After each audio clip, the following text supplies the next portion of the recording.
Welcome to the Can Wine Podcast, where we open cans of wine and talk about it. We're in Season 4 and Episode 12. And our fantastic journey continues. We're crossing the mountains today from Chile to Argentina, staying in South America. But first, let's go with our wine nerd word of the week, which is residual sugar. Residual sugar is the leftover sugar from fermentation, which can range from 0 to 400 grams per liter, 0 being quite dry and not sweet at all, and 400 being some of the sweetest wines you could imagine. Now, what is our can of the week? You can hear in the background there's some noise. Might be going through a satellite on this one. Are you there, Kenny? I sure am, Brad. Where do we find you this week? Well, I'm in southwestern Manitoba, near the First Nations community of Swan Lake, which is actually near the Manitoba's desert. We have a desert area here. 10,000 years ago, there was a delta here, and that delta subsided, and now it's our own little desert called Spirit Sands. Cool. Yeah, and the interesting thing about all that sand is it's the ideal country to grow potatoes. Not so much wine, but they grow a lot of potatoes there. In fact, they're one of the major suppliers for McDonald's French fries, come straight out of that area that you're in. And the other thing is sort of leftover from the ancient lake and river valley is a tremendous aquifer where they can irrigate the heck out of those potatoes. I'm sure they've probably dug them all up now because it's mid-November, but the warehouses are probably full of giant netted gems. Here. Yeah, you beat me to it. I was going to mention that, but you took away my thunder. Oh, you still have lots of thunder left. Don't worry about it. And our wine today, which well then let's get to it. Introduce our can of the week, Kenny. Well, as you mentioned, it is an Archer Roose. It's a Malbec wine. It's from Mendoza, Argentina. The container I'm holding is at 250 ml, and the alcohol volume is 13.5%. Correct. Now, you can't really just go out and pick up a can of Archer Roose in Spirit Sands, Manitoba, but on a recent trip I was able to get you one of these, and then I picked mine up. This is another one that I got from Two Alice's in Cornwall on the Hudson, which is a real hip little coffee shop and lunch place that sells a lot of canned wines. I think your can might have came from Dylan's Wine Cellar in Peekskill, New York, which you probably walked by on your way to the train to the city a few times when you were here. It's that little wine shop next to the Italian place where you're getting those killer takeout dinners. I remember.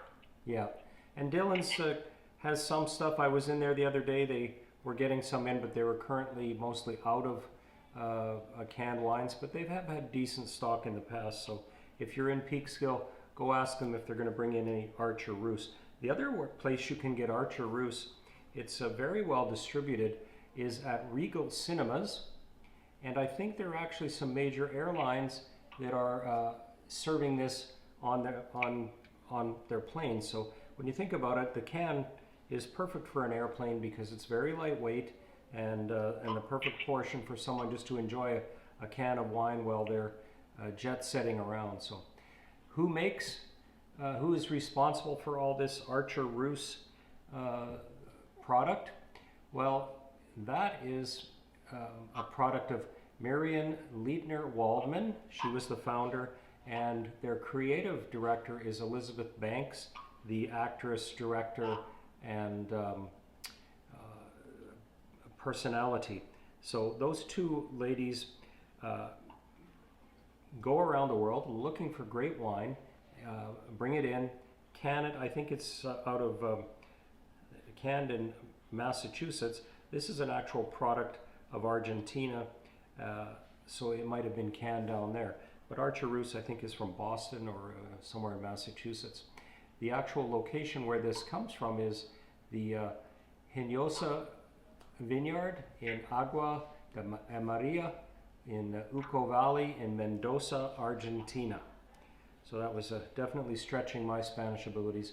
And the winemaker's name was Sebastian San Martin, who was a very skilled winemaker who crossed over the mountains from Chile himself following his fiance and settled down in Argentina and has been making great wine there ever since. And the Mendoza region is known for its Malbec. It's one of their big things. There's some great tours you can go to Argentina, check out not only the mountainside, the flora and fauna, but their excellent wines. And then they do have quite a large meat trade there as well, so you can have a barbecue and some great wine at the same time. Sounds like a pretty good trip, wouldn't you say, Kenny? Here, here. I love Malbec. I was introduced to it when I was on an ocean cruise going up to Alaska. And actually, there was a variety of wines there, and I called you and I asked, which one should I go for with, Bradley? And you recommended the Malbec, and ever since that, I just fell in love with that wine. Yeah, I figured you would like it because I know you like red wines and you like ones with a fair bit of tannin and fairly dry. So this is one that would appeal to you, and I think I was spot on that one. So I know Malbec is one of my favorite wines. When did I first? I probably tried it back a number of years ago as a student. There were a lot of Chilean wines around, and they were quite inexpensive. So I probably was introduced to Malbec at that time, and it's a well-established grape in South America, one of their standards, especially in Argentina. Now the soil is very sandy and stony down in that valley, and they're 1,100 meters above sea level. Well, is that 3,000 feet or 4,000 feet? Yeah, good 3,000. Yeah, so not quite as high as Denver. They're grown on 25-year-old vines, so this is, fairly old vine stuff.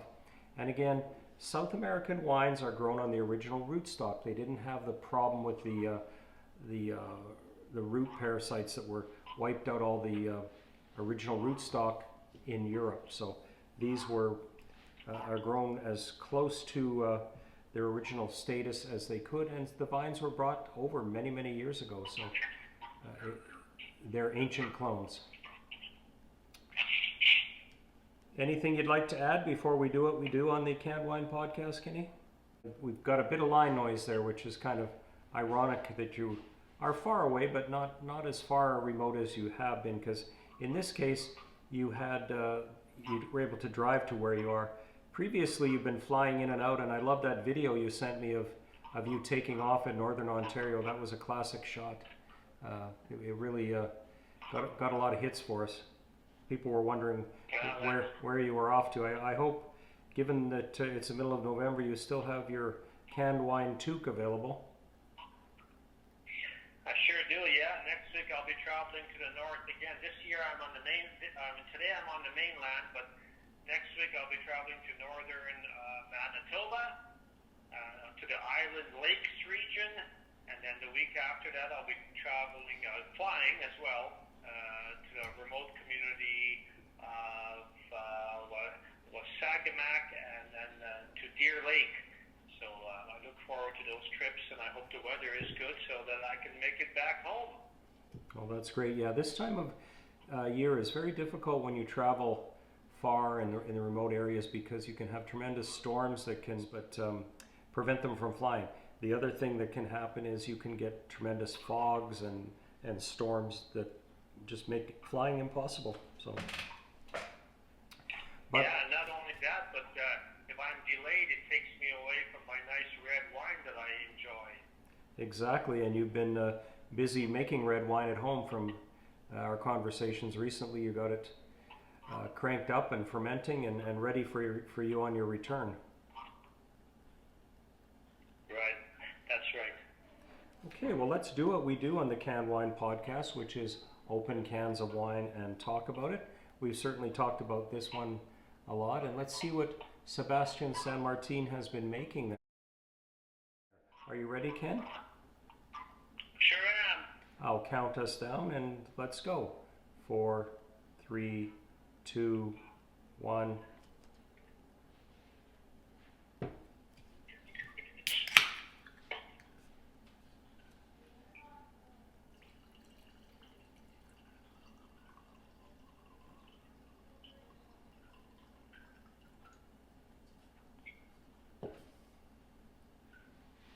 It's a beautiful dark color. Yeah, I like it. Yeah, mine is actually poured into a take-out coffee cup because there are no glasses at the motel where I'm staying at.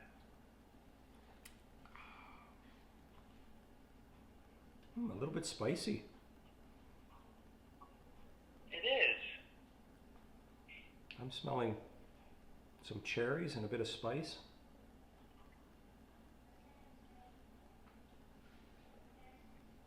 It has some little bit of legs to it, and it's a very dark wine.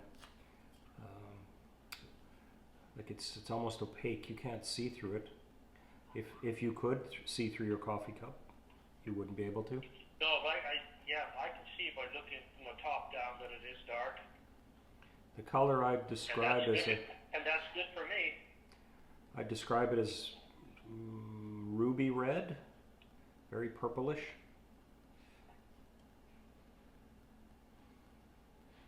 Has a very spicy nose. I like that. Almost pepper flavors. Yeah, I agree. Dry, fair bit of body. Oh, nice. Yeah. Very nice. It's what I thought it would be, and it is. It's hard to go wrong with an Argentinian Malbec. They've done a good job of that with this one, and that's what they do. They have a fictional character, Roose, who traveled the world living her own rules, and they remind us that adventures like wine should be a little whimsical. I've always enjoyed the Roose products, and this actually made, I think it was a gold medal level at this year's canned wine competition in Mendocino County. In fact, one of their wines was the top in I think it was sparkling rosés. So we'll be doing that during the rosé roundup. They have an excellent website where you can find places locally, obviously not in Canada, but around here you can find places to get this wine. So it would also pair well with. See, somebody's left me an assortment of colored crayons here, so not sure if it would go well with a purple crayon, but I'd have to ask my friend Christian what he pairs his red wine with. Anyways, our shout out today would go to Christian. We're very excited and looking forward to your good news, and also to Russ and Lori, who have been tempting me with great pictures of venison chili and all kind of fall favorites like that. This would go well with a venison chili.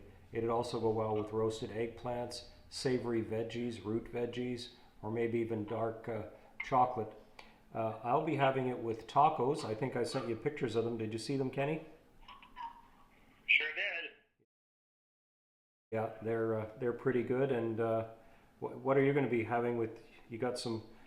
Kenny's in a remote motel, so he's probably got some sort of frozen food that he's cooking up. I do have some frozen food that my wife made back when we were at the lake, and it has some shiitake mushrooms, some baked potato, as well as some leftover pieces of sirloin steak and some leftover pieces of pork. So I can't go wrong with this wine. It'll match certainly with many or a few of those. Yeah, those sort of bold flavors would go well with this. So again, thanks again for Russ and Lori for They also sent me a picture of a venison roast that was stuffed with goat cheese, cranberries, and wrapped in bacon. That was just over the top. So I may have to head out to Connecticut and see what they're cooking up out there, because they certainly enjoy their wild game.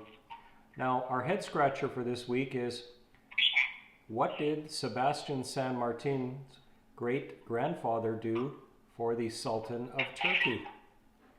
So you're going to have to go to the Archer Roose website and you can look it up, but it's an interesting story and one that sort of comes full circle for him. So again, Kenny, thanks for visiting the Spirit Sands and taking wine to the remote places where no one's got it. I can tell you one thing, you're probably the only person in Manitoba that's enjoying one of this particular wine right now, because it's not imported into Canada. It could be. If they ever work out this tariff thing, maybe the Marion and Elizabeth could work out an agreement to have a Canadian distributor. I'm sure their excellent wines in small packages would do very well there. So that's that. In closing, we'd like to thank you, Kenny. Appreciate it. Oh, my pleasure. Anytime, Bradley. Well, we do have Ken coming from some other episodes, and they'll sure be remote, and he'll sure have some canned wine with him. Those are the guarantees we can give you these days in this uncertain world. So enough about that. In closing, thank you for tuning into the Canned Wine Podcast, where we open cans of wine and pair them with crayons. I'm just joking. That's a good laugh for a few that know. And remember to enjoy responsibly. And just because it comes in a can doesn't mean you can or should drink and drive. Be responsible, people. And part of it is enjoying a small can of wine that won't knock you out. The Canned Wine Podcast is a Center Stage production. All rights reserved.